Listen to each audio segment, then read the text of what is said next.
Hey everyone, I'm Tom from Mortons on the Move, and I am standing next to our new on-demand Truma hot water heater for our RV. We had the AquaGo installed in our RV to test it out and bring you guys our real-world experience using it while traveling full-time in our RV. We're going to be testing this unit out and going over all the details with you, but before we get into that, we wanted to share our installation experience.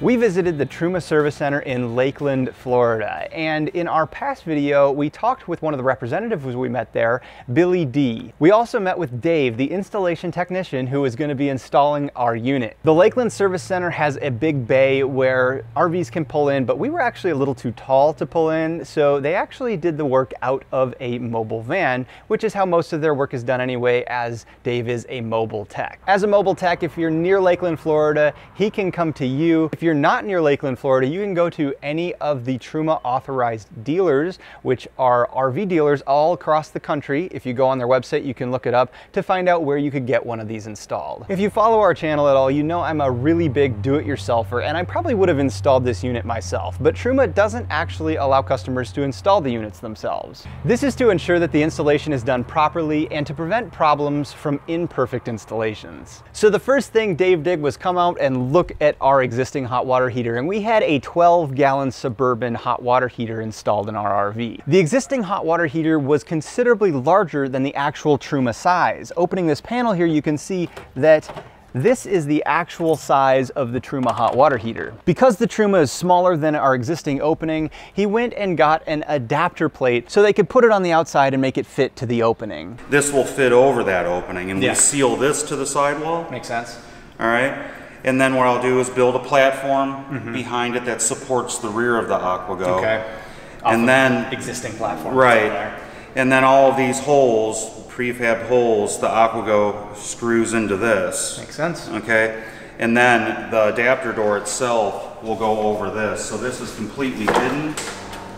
You can see how that sandwiches together like that. Since I have more opening than the AquaGo requires, it gives me the ability to actually shift this plate around on the sidewall to position that AquaGo. That makes sense. So if I have a clearance issue with a compartment door, because it's so close, that's like right below it. Okay. So at least it does allow me some flexibility within that opening. You can retrofit any wall-mounted boiler.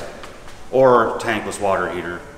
Because we have 3 different doors in 2 different colors, so 6 doors total. They're all different sizes and configurations, so it allows us to be flexible and be able to replace everything out there. After he had all the right parts and pieces, he shut off the power and the propane to our existing hot water heater and started the removal process. He started to remove all the molding and take apart the existing hot water heater. He then had to drain the existing hot water heater, which was really neat to see all that water drain out, because that was 12 gallons of water that we were carrying around everywhere we went that we couldn't actually utilize. It heated, but it always stayed in the RV. So we were watching all that water drain out, not to go back into the RV. This is the anode out of our old hot water heater. Almost all tanked hot water heaters have an anode. It's a sacrificial anode. It's required to prevent the electrolysis in the tank from eating the tank itself. But as you can see, they get really nasty, and we're happy to be anode free now. Often, a lot of people go. We ran into this guy who Water coming out of that is nasty. So look at this, here's our 2 units. This is the original 12-gallon unit.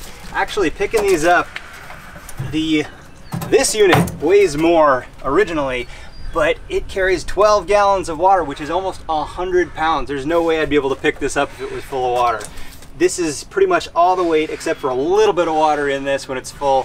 He then cut all the electrical from the existing hot water heater, which had both 12 volt to supply the power for the unit and also 120 volt to actually heat from. Our previous unit could heat on gas or propane, whereas this is a propane dedicated unit. He terminated the existing 120 volt wires in a terminal box inside the RV in an appropriate and safe fashion. Once the old hot water heater was removed from the unit, he started to reconfigure the piping for the new unit. Once the piping and electrical were configured properly, he started to fit the adapter plate to the outside of the RV. He test fit it to make sure all the screws were going to go properly into the walls, and make sure that any of the molding around the outside wasn't going to interfere with this plastic outside plate that goes on after the adapter plate. After it was test fit a few times and made sure it was going to work properly, he installed the adapter plate and sealed it nicely to the RV so water wouldn't get behind it. Then the new hot water heater was installed into the RV, and he made sure that it was properly shimmed so that it wasn't torqued on the outside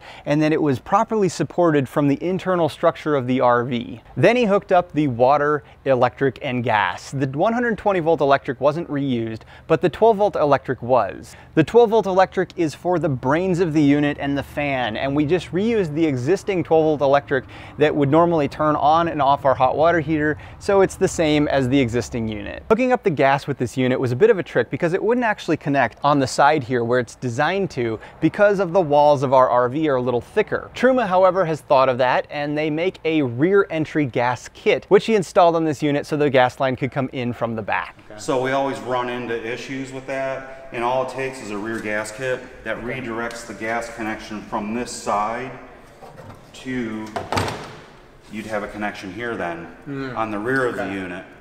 And so that way, that gets us out of any kind of situation with the propane line reaching. That makes sense. Once everything was hooked up, it was time to run the control wire from the unit to the new control panel that was going to be installed inside. Dave made sure that we were happy with where he thought the control panel should be installed, and he went ahead and drilled a hole and installed the control panel inside.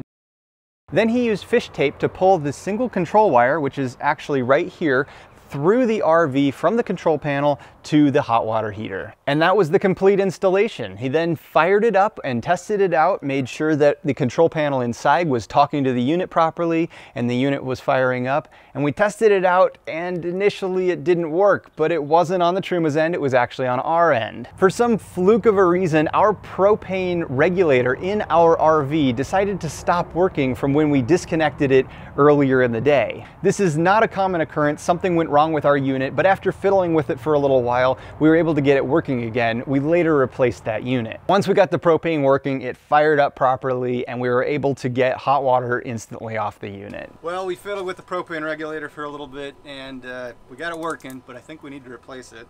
But check this out. Fires up, and we have hot water, just like that. That is just awesome. After it was working properly, Dave gave us a proper rundown of how the unit works and how to properly maintain it, which we'll definitely be sharing with you guys in a later video. It took about 3 hours to do the install, so it wasn't even a big part of our day. We were able to show up, get it installed, and move on to our final destination same day. After getting a unit like this installed, I definitely recommend running it on your water pump instead of city water at first. We actually had a little bit of a leak behind it. There was a cap that went in one of the lines to cap off the existing hot water heater, and the threads in that were a little bit stripped, so the cap started to leak. Because we were running the water on our water pump, we could hear the water pump cycle a few times when it shouldn't have been, so we knew that there was a leak in the system somewhere, and I got in behind it and was able to see the drip. It was just a quick trip to Home Depot to get a shark bite fitting, cut the line, and put it on there, and that fixed our problem. But it's definitely worth checking the piping for a while anytime you make a piping change in a house or RV. Overall, it was a very pleasant experience to get this unit installed. The Truma Service Center was very clean and well organized. From our experience there and talking with the people at Truma, we could tell that they really believe in their products. Besides that little bit of a leak that we've had this installed for about a month, and we've been absolutely loving it. We are super excited to share with you guys more about our experience on and off grid, so definitely stick around for future videos. I'm Tom, and we'll see you next time.